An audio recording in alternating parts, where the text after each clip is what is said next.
پوچھنا بتاؤ. اور اس کا مقصد حق جاننا نہ تھا، اس کا مقصد تھا عاجز کرنا. آپ صلی اللہ علیہ وسلم نے ایک حصے کی صفت بیان کی اس کے سوال پر. مشرکوں نے انہیں سوالات پر انہی سوالات پر اتفاق نہیں کیا بلکہ ایک دوسری دلیل بھی طلب کی. انہوں نے کہا کہ مکہ کی طرف لوٹتے ہوئے راستے میں قافلے سے ملاقات ہوئی ہوگی. چنانچہ نبی کریم صلی اللہ علیہ وسلم نے اس کے بارے میں بھی بتا دیا. اللہ رب العالمین نے آپ کو بذریعہ وحی ساری چیزیں بتلائیں، اس کے اونٹوں کی تعداد اور اس کے آنے کا وقت بھی بتایا.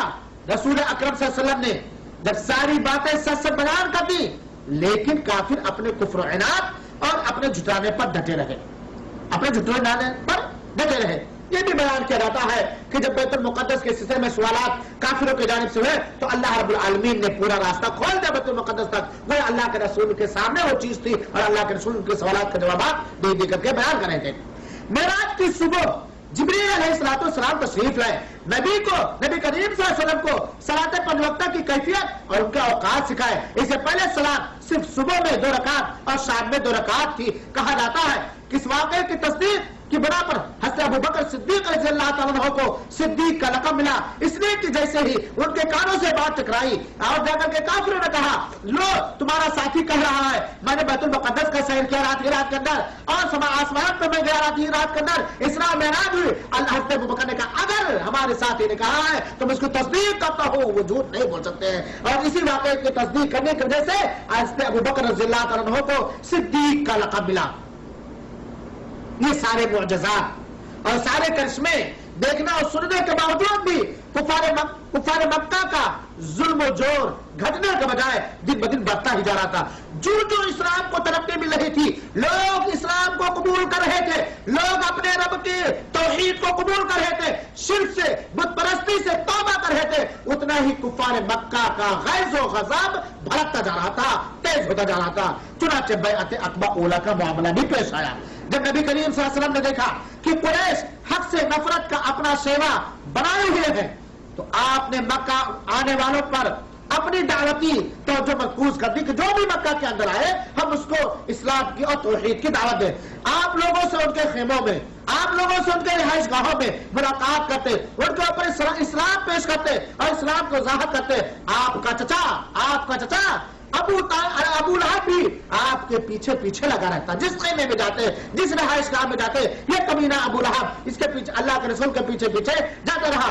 لوگوں کو آپ سے اور آپ کی دعوت سے بچنے اور ہوشیار رہنے کی کہ یہ تلقین کرتا تھا اور آپ سے متنفر کرنے کی کوشش کرتا تھا. ایک بار یثرب والوں کی ایک جماعت آئی، مدینہ والوں کی ایک ٹولی آئی.